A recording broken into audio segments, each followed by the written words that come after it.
Hey there! Today we're going to beat a shrine in less than a second. Mayakumekis is the shrine that I've chosen to do because it's one of the easier ones to do in under a second. Let's see what the shrine looks like. Once we enter, we have to hit this target to trigger the door to open. Wait a second for the little cutscene, and then we use the bouncy ships to shoot another target. Then wait for that door to open. Afterwards, we jump on the last ship and here we are. So, not too much. Let's get started. Time starts when I gain control of Link, and time ends when I lose control of Link. So, 400 milliseconds, or 12 frames. Did you catch all that? Unfortunately, it's going to take a lot more than 12 frames to explain what's going on. To fully understand it, we need to talk about a new glitch called Lift Storage Warp. Lift Storage Warp is the combination of a few other glitches that let us have some, but not a lot of control over where Link spawns when you warp a load. This glitch was discovered by Mulberry, and has been something we've been putting a lot of effort into understanding, because controlling Link's location on load would be sick for, you know, skipping GSI a little faster.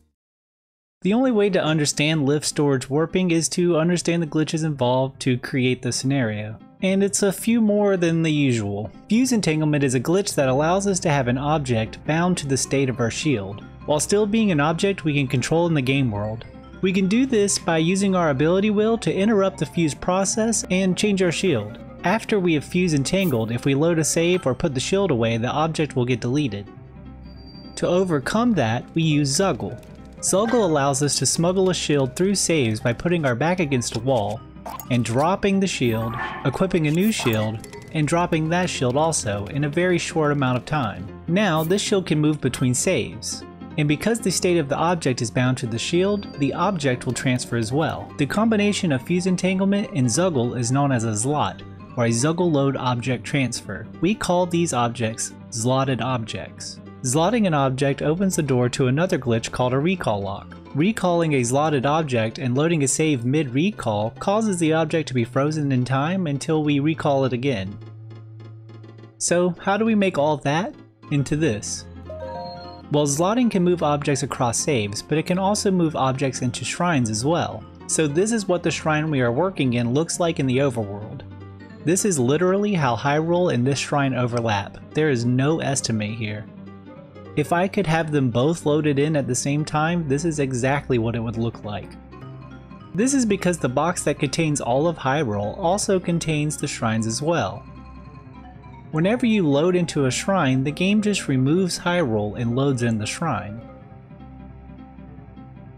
Here is the object I Zlotted. It's in the same position in both the shrine and in Hyrule. We will come back to this in a moment. First, I want to thank the people who have purchased the Void Cat Crew patch. Thanks so much for your support. I'm very close to being able to get the first pin made. Making enamel pins is an older hobby of mine, and a while back I made this Porygon pin as Porygon is my favorite. I still have a few left over, so I made them available on my shop to help fund the channel. You can find a link to both of these in the description below. Subscribe. Now we need to talk about how the game views Link while he is interacting with objects. We're only really going to talk about two situations, but there are definitely more. Lifting an object is when Link lifts an object over his head, like a rock or a fan. Normally this is just to carry objects around, but when using glitches we begin to see that the object has more control over Link than we do. If we recall lock this object and lift it, we can see that we cannot really leave this position the object's locked at. If we walk off a platform while the object is locked, Link will actually hang from it for a brief period. We can take this a step further by ghost gluing this battery to an object in the sky. Holding the battery will actually pull us up into the air. For some reason, the position of the object that we've lifted has more priority than Link. Next is the steering stick. While riding the steering stick, the game views Link and the stick as one and the same. You can perform a stick desync clip, or an SDC, by fuse entangling a steering stick and then dropping the shield and getting on the stick right afterwards. Normally this is used to get out of bounds, and a majority of the time we leave that stick behind forever. But if instead you hang around the stick, it begins to act in some weird ways. The game believes you're still on the stick, even though you have full control of Link. You can see this by attaching another Zonai device to the stick. It activates immediately as if you were on it. Another interesting side effect is if you get on another stick, you can control the original stick as well. But our main use for this is culling. Culling really isn't a glitch, but a game mechanic we exploit to our advantage. Culling is the act of temporarily removing objects or places visually. This is done to help the game run smoother as it removes unneeded assets when they are not in either Link's line of sight or about to be. These objects are still there, just invisible until you approach them. In these culling areas, objects will get culled as well. We can use this to force Link to cull. By fuse entangling a battery and dropping the shield in the culling zone, and then holding the battery and walking away from the culling area, Link will be culled. In this situation though, we need to have more control over when and where Link is culled. In order to do that, we'll instead use a steering stick. We can fuse entangle the steering stick and perform an SDC, making sure that we stay in bounds.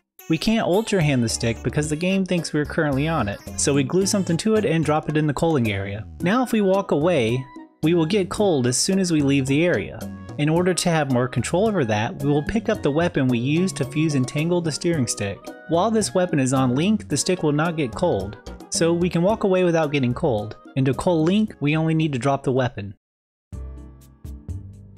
Now you have an idea of the mechanisms that make this possible, so let's set up a lift storage warp. First we will fuse entangle a steering stick to a weapon, and then STC on the stick, making sure to stay in bounds. Once we get back up, we will grab the weapon and push the stick into the culling area. Now we need to lift something, and we need that object to stay loaded between saves. There are a few ways to do this, but we're just going to use fuse entanglement. So we will fuse entangle a battery and zuggle the shield. Now before we perform the warp, I'm going to save here. So when I load this save, this should be the exact spot I'm standing in. But before loading the save, we're going to lift the object. We'll drop the steering stick to cull Link and the object. Now we just need to load the save. And after loading, here we are, at the location of the battery and not at the location where we saved. I can bet you might be thinking about using this to skip GSI. If we can warp Link on load, this would work, right? Let's try warping from the Room of Awakening to Lookout Landing as a test. I set up just like before and load a save in the Room of Awakening. Well, I'm not in the Room of Awakening, but I'm not at Lookout Landing either. This is where the understanding of what's going on breaks down just a little. So I'm just going to tell you what I think is happening, but keep in mind that this could be incorrect. This glitch is still pretty new and we're working pretty hard to fully understand it. We know that lifted objects have some form of control over Link. Normally when you load or warp, the game disconnects you from whatever you are lifting. It appears as though culling yourself and this object in the lifted state causes the connection between you and the lifted object to pass through loads. And even though you're able to let it go, that connection still stands. We can't see it, but it seems like the culled object you had lifted is still next to you. And because the object doesn't get moved with you when you load a different area, it seems as though there's a struggle between the object and the game trying to move you to the new location. But this is just a guess, and I'm sure we'll learn more about it as we continue working with it. After doing some math, it appears as though Link makes it about halfway before the load is complete. We can use a midpoint calculator to enter the location of the battery and the location of the position we load into. We can see it's about 50%, so theoretically, we would just need to do the math backwards to find the location we need to set the warp point so that the army platform is halfway between the Room of Awakening and the warp point. In order to get there, our warp location would need to be at these coordinates. Unfortunately, -7,000 is a little too low, as the lowest we can go is -3,080. So we are still testing how to overcome this, but the issue is that the 50% thing is just the theory. I wanted to test it on something before we make the effort to overcome all of its obstacles. Theoretically, I could do this in a shrine. Unfortunately, most of the shrines are out of bounds between the surface and the depths, and there is a ton of water that makes working down there a headache. I need to find a shrine that has an end goal that is higher than the starting position, and then double the distance from the start location to the goal in the opposite direction. This places my warp point above the ground on the surface. I use the object data map and go to the section where it contains the shrines and search for goal exit. The coordinates here are a little weird because the z-axis is in the middle and you also have to subtract 105 from that number to give you its position in the overworld. But once I get those coordinates, I just need to find the chords for the starting position, which you obtain in pretty much the same way. I'll spare you the details on the math, but after doing it, this is the spot I'll set up for my warp point. First though, I'll make a save in the shrine so that when I load the save, my starting position will always be right in front of the opening of the shrine. I set up the warp location where the exit is right between the warp spot and the start position. I get into position, call link, and load the save.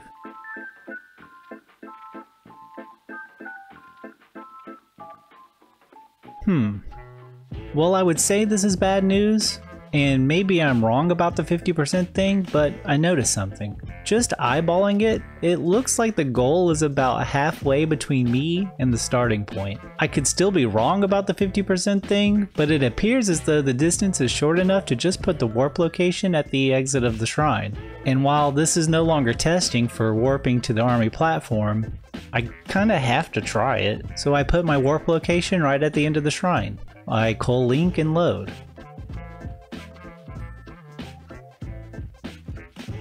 This was my first attempt, and I was pretty shocked that it worked, so I take over 2 seconds to hit the ending prompt. I know that if I was prepared I could do it faster, so I try again. And there it is. 400 milliseconds. I think it is at least, I need a verifier to check it. So this is pretty cool, right? I move on the first frame and I'm pretty sure I pressed A on the first frame as well. So there's a chance this could be the fastest the shrine could ever be done. While I think this one was extremely cool, thinking about the future of speedrunning individual shrines where every shrine is just is kinda lame, to be honest. There is a vote taking place as to how to handle this in terms of the leaderboard. Most of the time, a wrong warp of this scale is found in other games, it gets its own section, and runners can choose what they want to run and viewers can watch what they want to watch. But in my opinion, this is a little worse than a wrong warp, so I'm definitely for sectioning it off or limiting its use in some way. Regardless of the outcome, this will be the only shrine I submit, as I want to get back to skipping GSI. I've looked around and these are only estimates, but there are probably 5 to 10 shrines that can be easily done, and the rest are currently not possible with this specific method. But it's safe for me to say that if we spend some time on it, there's a 99% chance that this could be done on every single shrine. A crazy aspect of this is that if you load in and you aren't at the location that you need to be, you could just load again. And if you still aren't there, you can try to shield surf to void out, as reloading and voiding out kind of moves you around a little bit. Once it places you in front of the exit, you don't even need to make an attempt. At that point, you can just reload and try to finish it as fast as possible. Once you make an attempt though, it kind of messes up the whole thing. Because in my experience, after you finish the shrine, you're not really going to be able to get back to the same place. It doesn't seem to work 100% of the time, but it really didn't take me long to get a successful attempt. But specifically, the run that was less than a second was actually pretty funny because it took me a few void outs to get in front of the exit. And when I didn't even notice. Once I did notice, I was able to reload and just try for a fast time. I'll put an unedited version of both my 2-second attempt, which was a first try warp, and the 0.4 millisecond attempt on my second channel, showing the setup as well. Well, that's all I have for you today. I would like to thank my channel members, RFGXTYZXGH, Dasuki, EJ Mixmaster, Intense Hamster, Small Person, Catfright, Naz, Petit Frappo, Ruan, CTV, Crescendo, Dance France, D5 Taco Sensei, Math Music, Suishi, Planethac, Trevor, Jank Keto, Weirda, and Why You Have to Be Mad. Anyways, thanks for watching.